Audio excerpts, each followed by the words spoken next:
भारत माता की, भारत माता की, भारत माता की, वंदे वंदे वंदे। मैं मर्यादा पुरुषोत्तम प्रभु श्री राम की पावन धरा अयोध्या धाम की धरती उत्तर प्रदेश से आपके बीच में आकर के अत्यंत अभिभूत हो, उत्साही हो। बहनों और भाइयों, ये जनपद वही जनपद है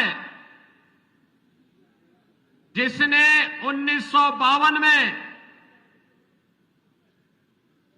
कांग्रेस सरकार के द्वारा बाबा साहब भीमराव अंबेडकर की भावनाओं के विरुद्ध संविधान में धारा 370 जुड़ने के खिलाफ भारतीय जनसंघ के संस्थापक अध्यक्ष डॉक्टर श्यामा प्रसाद मुखर्जी के लोकतांत्रिक विरोध के फलस्वरूप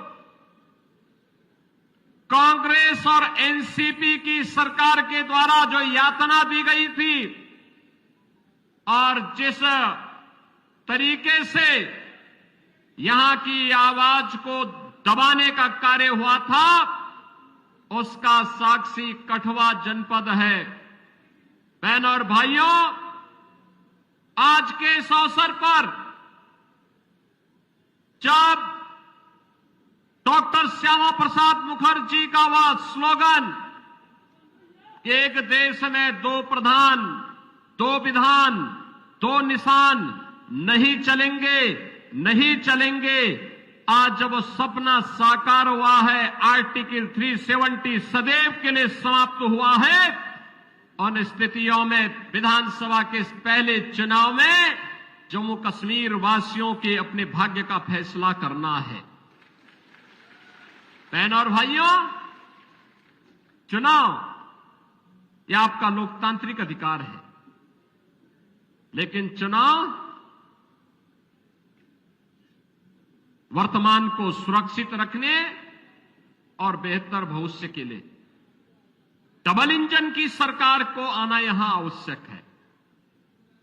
याद करिए, याद करिए, कांग्रेस को 1947 में देश की सत्ता प्राप्त हुई थी, उत्तर प्रदेश की भी सत्ता प्राप्त हुई थी, उत्तर प्रदेश में भी और देश में लंबे समय तक कांग्रेस ने शासन किया, लेकिन उसने अयोध्या में राम मंदिर के निर्माण में सदैव बैरियर बनकर के बाधा पैदा करने का कार्य किया। मोदी जी के नेतृत्व में 2014 में सरकार केंद्र में बनी। उत्तर प्रदेश में मोदी जी के आह्वान पर 2017 में सरकार बनी। 2019 में अयोध्या की समस्या का समाधान जो 5 सदी का था, उसे समाप्त होने, उस समस्या को समाप्त होने में मात्र 5 साल के अंदर उस समस्या का समाधान हो गया। याद करिए, कांग्रेस समस्या का नाम है और भाजपा समाधान का नाम है। ये कांग्रेस के लोग सेकुलरिज्म के नाम पर मुस्लिम तुष्टीकरण की पराकाष्ठा पर चल करके राष्ट्रीय सुरक्षा के साथ खिलवाड़ करने वाले लोग जब अयोध्या में राम मंदिर का निर्माण और फैसले की नौबत आई, तो इन्होंने कहा था कि अगर हिंदुओं के पक्ष में फैसला होगा तो खून की नदियां बहेंगी। मैंने कहा भी चिंता मत करो, एक वहां पे मच्छर नहीं मरने वाला है।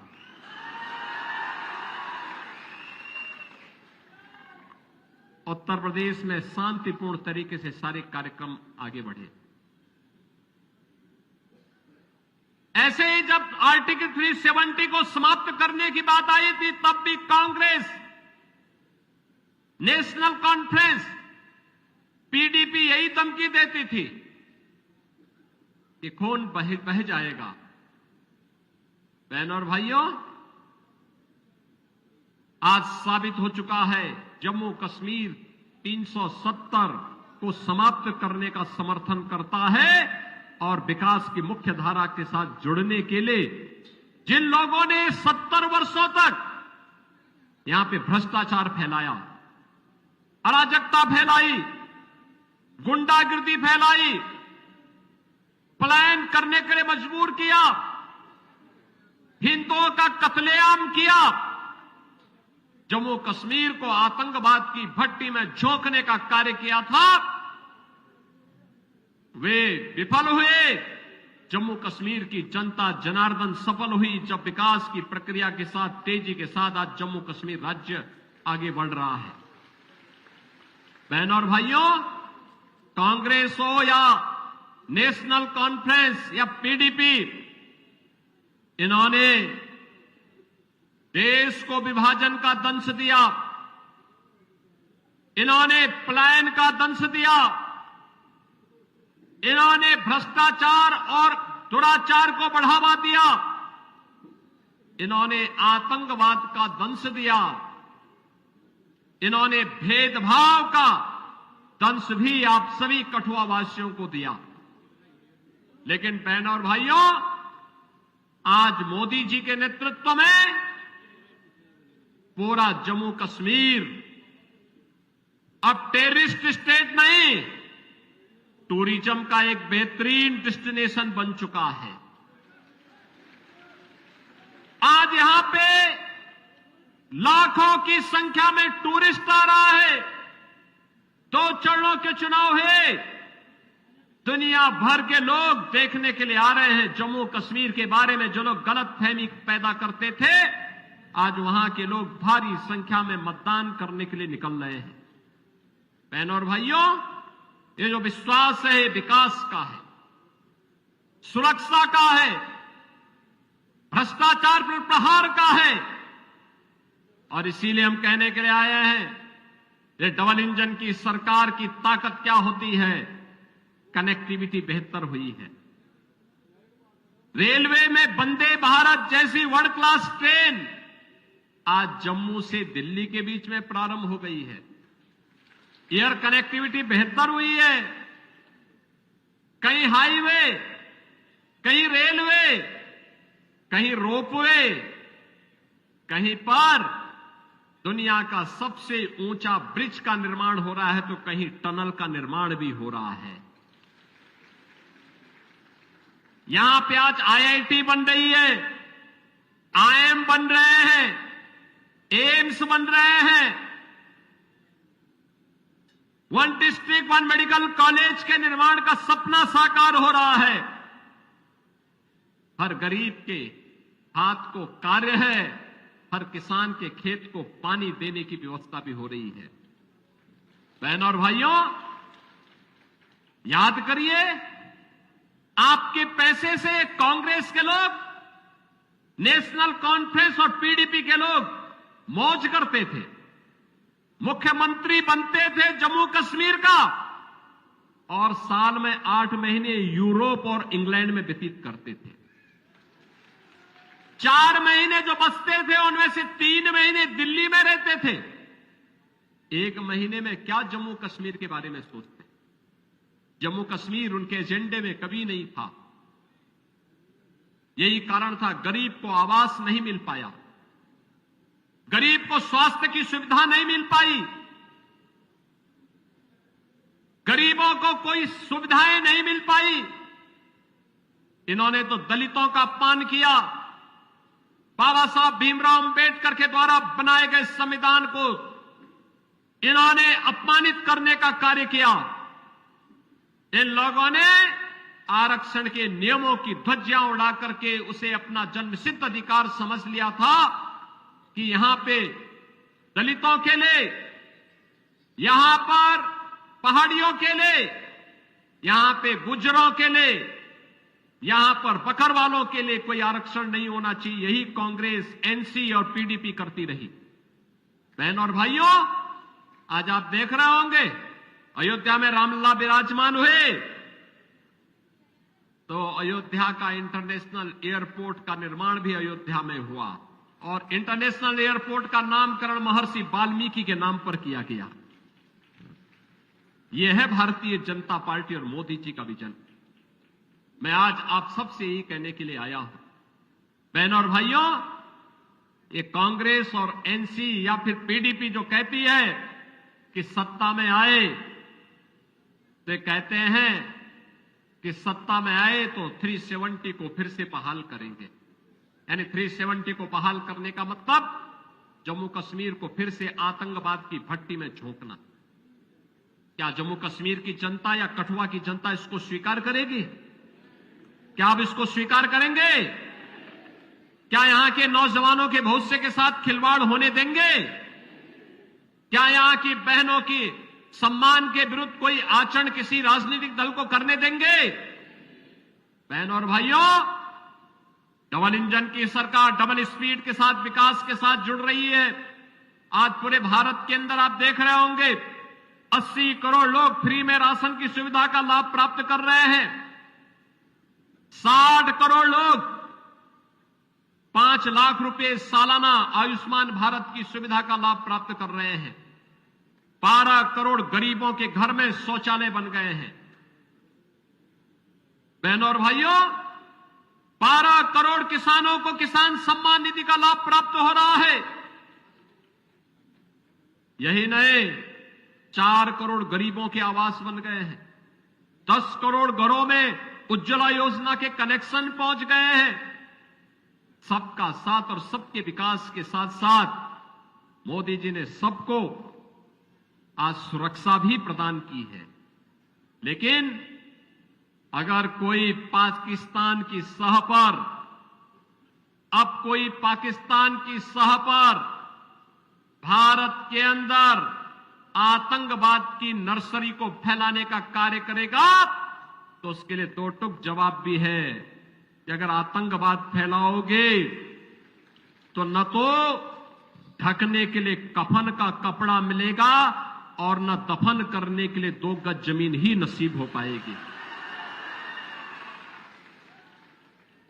बहनों और भाइयों, भारतीय जनता पार्टी बहुत मजबूती के साथ कहती है कि हमें विकास, सुरक्षा और सुशासन के लिए जम्मू कश्मीर में भाजपा चाहिए। भारतीय जनता पार्टी का यह संकल्प बिना सिंध के हिंद कहां है, रावी बिन पंजाब नहीं, गंगा आखिर खुश कैसे हो जब तक संग चीनाव नहीं है। और बहनों और भाइयों, इसी विश्वास के साथ आज हम सब आपके पास आए हैं। ये जो कांग्रेस, एनसी और पीडीपी ने विभाजन का दंश दिया है, आतंकवाद का दंश दिया है, पलायन का और भेदभाव का दंश दिया था, इससे मुक्ति का एकमात्र उपचार है भाजपा, भाजपा केवल और भाजपा, केवल एकमात्र उपचार है। आज पाकिस्तान की हालत आप देख रहे होंगे, क्या हाल हो गए हैं पाकिस्तान में। भीख का कटोरा लेकर के घूम रहा है। बहनों और भाइयों, वहां की हुकूमत ने वहां के लोगों को कहां पहुंचा दिया है, ये किसी से छुपा हुआ नहीं है। और इसीलिए आज मैं आपसे कहने के लिए आया हूं, आज जो स्थिति वहां उन्होंने पैदा की है, उसको देखते हुए अब तो बलूचिस्तान भी कह रहा है कि पाकिस्तानी हमें विदेशी कहते हैं तो हमें अब पाकिस्तान में नहीं रहना है। और जम्मू कश्मीर का चुनाव इस महीने में महत्वपूर्ण होने जा रहा है। अभी तो पाकिस्तान के हाथ में कटोरा ही आया है और अब तो मोदी जी ने कह दिया है कि water and terrorism don't flow together, यानी आतंकवाद और सिंधु नदी का जल प्रवाह साथ साथ नहीं चल सकते। साथ साथ नहीं चल सकते। ये पाकिस्तान परस्त आतंकी भी जानते हैं कि आतंकवाद की कीमत पाकिस्तान को किस रूप में चुकानी पड़ेगी। 3 भागों में बंट जाएगा। पाकिस्तान का अता पता नहीं लगेगा। और इसीलिए आपसे कहने के लिए आए हैं, जम्मू कश्मीर में भाजपा की सरकार बनाइए। पाक अधिकृत कश्मीर तैयार बैठा है भारत में विलय होने के लिए और कह रहा है हमें भी पाकिस्तान से आजादी चाहिए। वह भी कह रहा है हमें भी विकास चाहिए, हमें भी राशन चाहिए, हमें भी आयुष्मान का कार्ड चाहिए और वह भारत के अंदर ही संभव हो सकता है। और इसलिए बहनों और भाइयों, जम्मू कश्मीर में सुरक्षा, सुशासन और विकास के लिए भारतीय जनता पार्टी को फिर से यहां पर सरकार बनाने के लिए भारतीय जनता पार्टी ने से भारत भूषण को अपना प्रत्याशी बनाकर के आपके बीच में उतारा है।